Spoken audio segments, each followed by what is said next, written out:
Hello friends, welcome to my YouTube channel Sangeeta classes. तो friends, आज हम आपके लिए लेके आए हैं सीटेट के बाल विकास के महत्वपूर्ण प्रश्नों की सीरीज, जो आपके लिए काफी बेनिफिशियल होंगे। हमारा आज का क्वेश्चन है, अभिप्रेरणा के सिद्धांतों के अनुसार एक शिक्षक के द्वारा सीखने को संवर्धित कर सकता है। इसके ऑप्शंस हैं: ए, विद्यार्थियों से वास्तविक अपेक्षाएं रखने, बी, अपेक्षाओं का एक रूप स्तर रखने, सी, विद्यार्थियों से किसी प्रकार की अपेक्षाएं न रखने, डी, विद्यार्थियों से बहुत उच्च अपेक्षाएं रखने। तो इसका सही आंसर है ऑप्शन नंबर ए, विद्यार्थियों से वास्तविक अपेक्षाएं रखने। ठीक, चलिए हमारा अगला क्वेश्चन है, विकास शुरू होता है। ऑप्शन है ए, उत्तर बाल्यावस्था से, बी, प्रसव पूर्व अवस्था से, सी, शैशवावस्था से, डी, पूर्व बाल्यावस्था से। तो हम बताते हैं, इसका सही आंसर है ऑप्शन नंबर बी, प्रसव पूर्वावस्था से। ठीक, चलिए अगला क्वेश्चन है, बहुविध बुद्धि सिद्धांत के अनुसार सभी प्रकार के पशुओं, खनिजों और पेड़ पौधों को पहचानने और वर्गीकृत करने की योग्यता खाली स्थान दिया है कहलाती है। क्या कहलाती है? तो इसके ऑप्शंस हैं: ए, तार्किक गणितीय बुद्धि, बी, प्राकृतिक बुद्धि, सी, भाषिक बुद्धि, डी, स्थानिक बुद्धि। तो इसका सही आंसर है ऑप्शन नंबर बी, प्राकृतिक बुद्धि कहलाती है। ठीक है, चलिए हमारा अगला क्वेश्चन है, अधिकांश व्यक्तियों की बुद्धि औसत होती है, बहुत कम लोग प्रतिभा संपन्न होते हैं और बहुत कम व्यक्ति मंद बुद्धि के होते हैं। यह कथन खाली स्थान है के प्रतिस्थापित सिद्धांत पर आधारित है। यानी कि किसके प्रतिस्थापित सिद्धांत पर आधारित है? तो इसके ऑप्शंस हैं: ए, बुद्धि और जातीय विभिन्नताओं, बी, बुद्धि के वितरण, सी, बुद्धि की वृद्धि, डी, बुद्धि और लैंगिक विभिन्नताएं। तो इसका सही आंसर है, हम बताते हैं, इसका सही आंसर है ऑप्शन नंबर बी, बुद्धि के वितरण। चलिए अगला क्वेश्चन है, सहयोगी अधिगम में अधिक उम्र के प्रवीण विद्यार्थी छोटे और कम निपुण विद्यार्थियों की मदद करते हैं। इससे क्या होता है? ऑप्शन है ए, गहन प्रतियोगिता होती है, बी, उच्च नैतिक विकास होता है, सी, समूहों में द्वंद्व होता है, डी, उच्च उपलब्धि और आत्मसम्मान विकसित होता है। तो हम बताते हैं, इसका सही आंसर है ऑप्शन नंबर डी, उच्च उपलब्धि और आत्मसम्मान विकसित होता है। चलिए अगला क्वेश्चन है, जब पूर्व का अधिगम नई स्थितियों के सीखने को बिल्कुल प्रभावित नहीं करता तो यह क्या कहलाता है? तो ये जो खाली स्थान दिया है इसमें भरना है। तो इसका ऑप्शन है ए, अधिगम का शून्य स्थानांतरण, बी, अधिगम का निरपेक्ष स्थानांतरण, सी, अधिगम का सकारात्मक स्थानांतरण, बी, अधिगम का नकारात्मक स्थानांतरण। तो हम बताते हैं, इसका सही आंसर है ऑप्शन नंबर ए, अधिगम का शून्य स्थानांतरण। ठीक है, चलिए अगला क्वेश्चन है, चिंतन अनिवार्य रूप से है एक, क्या है? ए, संज्ञानात्मक गतिविधि, बी, मनोगतिक प्रक्रिया, सी, मनोवैज्ञानिक परिघटना, डी, भावात्मक व्यवहार। तो इसका सही आंसर है, हम बताते हैं, इसका सही आंसर है ऑप्शन नंबर ए, संज्ञानात्मक गतिविधि। ठीक है, चलिए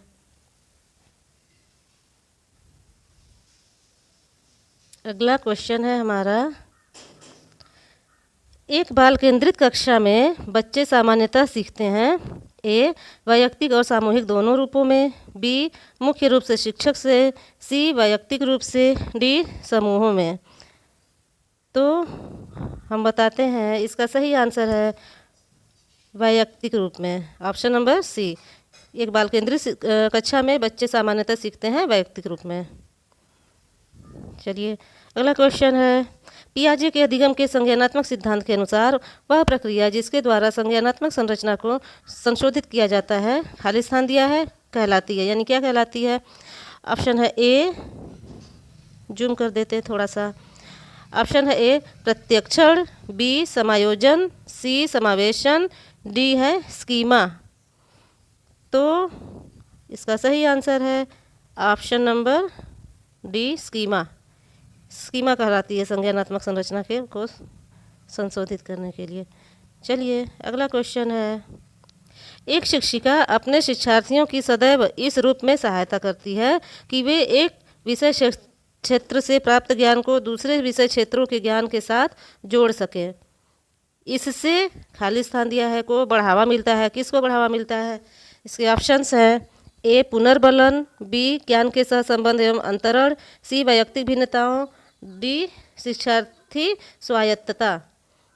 तो हम बताते हैं इसका सही आंसर है ऑप्शन नंबर बी, ज्ञान के सहसंबंध एवं अंतरण। चलिए अगला क्वेश्चन है, सृजनात्मकता मुख्य रूप से खाली स्थान संबंधित है। इसके ऑप्शन है, ए मॉडलिंग, बी अनुकरण, सी अभिसारी चिंतन, डी अपसारी या बहुविध चिंतन।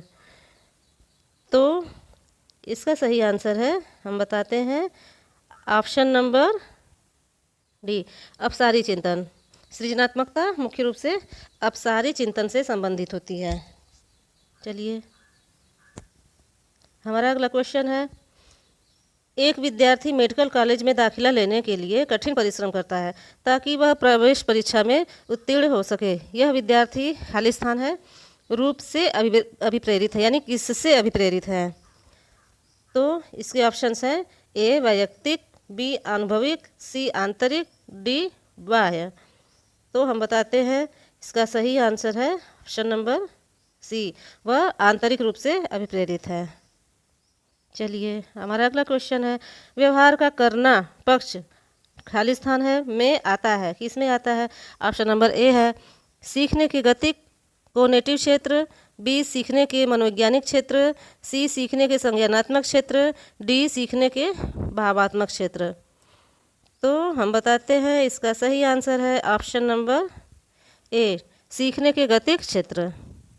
ठीक, चलिए हमारा अगला क्वेश्चन है, विज्ञान एवं कला प्रदर्शनियाँ, संगीत एवं नृत्य प्रस्तुतियाँ तथा विद्यालय पत्रिका निकालना खाली स्थान है के लिए है। किसके लिए है? तो ऑप्शन है, ए शिक्षार्थियों को सृजनात्मक मार्ग उपलब्ध कराने, बी विभिन्न व्यवसायों के लिए विद्यार्थियों को प्रशिक्षित करने, सी विद्यालय का नाम रोशन करने, डी अभिभावकों को संतुष्ट रखने। तो आइए बताते हैं इसका सही आंसर है ऑप्शन नंबर ए, शिक्षार्थियों को सृजनात्मक मार्ग उपलब्ध कराने। चलिए अगला क्वेश्चन है, एक शिक्षिका अपने शिक्षार्थियों के अनेक तरह की सामूहिक गतिविधियों में व्यस्त रखती है, जैसे समूह चर्चा, समूह परियोजनाएं, भूमिका निर्वाह आदि। यह सीखने के किस आयाम को उजागर करता है? तो इसके ऑप्शंस हैं, ए सामाजिक गतिविधि के रूप में अधिगम, बी मनोरंजन द्वारा अधिगम, सी भाषा निर्देशित अधिगम, डी प्रतियोगिता आधारित अधिगम। तो हम बताते हैं इसका सही आंसर है ऑप्शन नंबर ए, सामाजिक गतिविधि के रूप में अधिगम। चलिए अगला क्वेश्चन है, जब एक शिक्षिका दृष्टिबाधित शिक्षार्थी को कक्षा के अन्य शिक्षार्थियों के साथ सामूहिक गतिविधियों में शामिल करती है तो वह, ऑप्शन है इसका ए, कक्षा के लिए सीखने हेतु बाधाएं उत्पन्न कर रही है, बी समावेशी शिक्षा की भावना के अनुसार कार्य कर रही है, सी सभी शिक्षार्थियों में दृष्टिबाधित शिक्षार्थी के प्रति सहानुभूति विकसित करने में मदद कर रही है, डी दृष्टिबाधित शिक्षार्थी पर संभवतः तनाव बढ़ा रही है। तो इसका सही आंसर है ऑप्शन नंबर बी, समावेशी शिक्षा की भावना के अनुसार कार्य कर रही है। चलिए अगला क्वेश्चन है, एक शिक्षिका अपने शिक्षण में दृश्य श्रव्य सामग्रियों और शारीरिक गतिविधियों का प्रयोग करती है क्योंकि ए है वे शिक्षक को आराम देते हैं, बी के प्रभावी आकलन को सुगम बनाते हैं, सी वे शिक्षार्थियों को वैविध्य उपलब्ध कराते हैं, डी इनमें अधिकतम इंद्रियों का उपयोग सीखने को संवर्धित करता है। तो हम बताते हैं इसका सही आंसर है ऑप्शन नंबर डी, इनमें अधिकतम इंद्रियों का उपयोग सीखने को संवर्धित करता है। चलिए अगला क्वेश्चन है, कोहलबर्ग के अनुसार सही और गलत के प्रश्न के बारे में निर्णय लेने में शामिल चिंतन प्रक्रिया को कहा जाता है। क्या कहा जाता है? ऑप्शन है ए सहयोग की नैतिकता, बी नैतिक तर्कणा, सी नैतिक यथार्थवाद, डी नैतिक दुविधा। तो इसका सही आंसर है ऑप्शन नंबर सी नैतिक यथार्थवाद। वैसे फ्रेंड्स कोहलबर्ग से जो है अक्सर जो है सीटेट में क्वेश्चंस पूछे जाते हैं, तो इसे आप जो है इम्पोर्टेंट बना के मानकर चलिएगा। ठीक है, चलिए हमारा अगला क्वेश्चन है, एक विद्यार्थी अपने समकक्ष व्यक्तियों के समूह के प्रति आक्रामक व्यवहार करता है और विद्यालय के मानदंडों को नहीं मानता। इस विद्यार्थी को खाली स्थान में सहायता की आवश्यकता है। देखते हैं इसके ऑप्शन है ए भावात्मक क्षेत्र, बी उच्च स्तरीय चिंतन कौशल, सी संज्ञानात्मक क्षेत्र, बी मनोगत्यात्मक क्षेत्र। तो हम बताते हैं इसका सही आंसर है ऑप्शन नंबर ए भावात्मक क्षेत्र। इस विद्यार्थी को भावात्मक क्षेत्र में सहायता की आवश्यकता है। चलिए अगला क्वेश्चन है, शिक्षकों को यह सलाह दी जाती है कि वे अपने शिक्षार्थियों को सामूहिक गतिविधियों में शामिल करें, क्योंकि सीखने को सुगम बनाने के अतिरिक्त ये खाली स्थान में भी सहायता करती हैं। देखते हैं कि इसमें सहायता करती हैं। तो इसके ऑप्शंस हैं ए दुश्चिंता, बी समाजीकरण, सी मूल्य द्वंद्व, डी आक्रामकता। तो हम बताते हैं इसका सही आंसर है ऑप्शन नंबर बी समाजीकरण। समाजीकरण में सहायता करती हैं। चलिए अगला क्वेश्चन है, समावेशी शिक्षा उस विद्यालय शिक्षा व्यवस्था की ओर संकेत करती है जो ऑप्शन है ए विशेष आवश्यकता वाले बच्चों को विशिष्ट विद्यालयों के माध्यम से शिक्षा देने को प्रोत्साहित करती है, बी केवल बालिका शिक्षा को बढ़ावा देने की आवश्यकता पर बल देती है, सी जो सभी निर्योग्य बच्चों को शामिल करती है, डी जो उनकी शारीरिक, बौद्धिक, सामाजिक, भाषिक या अन्य विभिन्न योग्यता स्थितियों को ध्यान में रखे बगैर बच्चों को शामिल करती है। तो हम बताते हैं इसका सही आंसर है ऑप्शन नंबर डी जो उनकी शारीरिक, बौद्धिक, सामाजिक, भाषिक या अन्य विभिन्न योग्यताओं स्थितियों को ध्यान में रखे बगैर बच्चों को शामिल करती है। चलिए हमारा अगला क्वेश्चन है, निम्नलिखित में से कौन सा मुख्य रूप से आनुवंशिकता संबंधी कारक है? ए आँखों का रंग, बी सामाजिक गतिविधियों में भागीदारिता, सी समकक्ष व्यक्तियों के समूह के प्रति अभिवृत्ति, डी चिंतन पैटर्न। तो हम बताते हैं इसका सही आंसर है ऑप्शन नंबर ए आँखों का रंग आनुवंशिकता संबंधी कारक है।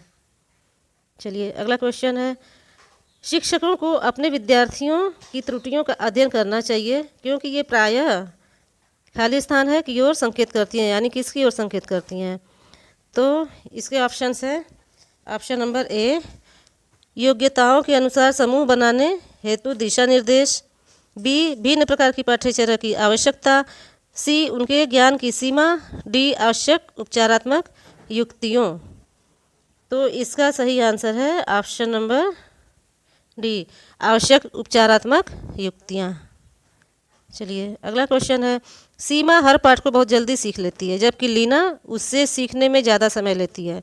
यह विकास के खाली स्थान दिया है सिद्धांत को दर्शाता है, यानी विकास का किस सिद्धांत को दर्शाता है? ए वैयक्तिक भिन्नता, बी अंतर संबंध, सी निरंतरता, डी सामान्य से विशिष्ट की ओर। तो चलिए हम आपसे बताते हैं इसका सही आंसर है ऑप्शन नंबर ए वैयक्तिक भिन्नता। ठीक है, चलिए हमारा अगला क्वेश्चन है, निम्नलिखित में से किसके अतिरिक्त सभी वातावरणीय कारक विकास को आकार देते हैं? ऑप्शन है ए पौष्टिकता की गुणवत्ता, बी संस्कृति, सी शिक्षा की गुणात्मकता, डी शारीरिक गठन। तो इसका सही आंसर है ऑप्शन नंबर डी शारीरिक गठन। ये जो है सभी वातावरणीय कारक जो है विकास को आकार देते हैं, शारीरिक गठन। चलिए हमारा अगला क्वेश्चन है, श्रवण ह्रास से ग्रसित बच्चे कक्षा में किस सबसे मुख्य नैराश्य यानी कुंठा का सामना करते हैं? श्रवण ह्रास यानी कि बहरे जो होते हैं जिनको कम सुनाई देता है। इसके ऑप्शंस हैं ए दूसरों के साथ संप्रेषण करने तथा सूचनाओं को बांटने में अक्षमता, बी दूसरे विद्यार्थियों के साथ परीक्षा में देने में अक्षमता, सी वास्तविक पाठ्य पुस्तक को पढ़ने की अक्षमता। डी जो है खेलकूद में भागीदारिता निभाने में अक्षमता। तो इसका सही आंसर है ऑप्शन नंबर ए, दूसरों के साथ संप्रेषण करने और सूचनाओं को बांटने में अक्षमता, क्योंकि वो सुन तो पाते नहीं हैं तो इसलिए उन्हें कठिनाई होती है। चलिए अगला क्वेश्चन है, डिसलेक्सिया मुख्य रूप से किसकी समस्या से संबंधित है?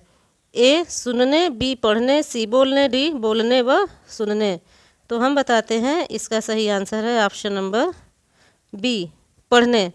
तो डिसलेक्सिया जो है एक पठन विकार है। और फ्रेंड्स इसे जो है आप इम्पॉर्टेंट मान के चलिएगा, क्योंकि अक्सर ये सीटेट के क्वेश्चंस में पूछता है।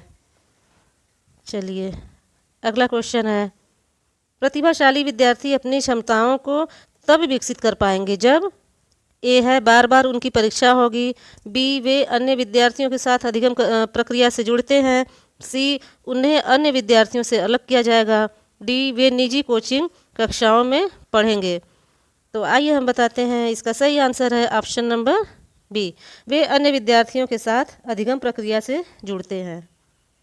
चलिए अगला क्वेश्चन है, एक अच्छी पाठ्य पुस्तक खाली स्थान दिया है से बचती है, यानी किससे बचती है? तो ऑप्शन नंबर ए है लैंगिक समानता, बी सामाजिक उत्तरदायित्व, सी लैंगिक पूर्वाग्रह, डी लैंगिक संवेदनशीलता। तो हम बताते हैं इसका सही आंसर है ऑप्शन नंबर सी, लैंगिक पूर्वाग्रह। एक अच्छी पाठ्य पुस्तक लैंगिक पूर्वाग्रह से बचती है। चलिए अगला क्वेश्चन है, पियाजे के अनुसार संज्ञानात्मक विकास के किस चरण पर बच्चा वस्तु अस्थायित्व को प्रदर्शित करता है? ऑप्शन है ए मूर्त संक्रियात्मक चरण, बी औपचारिक संक्रियात्मक चरण, सी संवेदी प्रेरक चरण, डी पूर्व संक्रियात्मक चरण। तो वस्तु अस्थायित्व को प्रदर्शित करता है, तो इसका सही आंसर है ऑप्शन नंबर सी, संवेदी प्रेरक चरण या संवेदी गामक अवस्था भी इसको बोलते हैं। ठीक है, चलिए तो फ्रेंड्स कैसी लगी हमारी आज की क्लास, आप हमें कमेंट करके ज़रूर बताएं।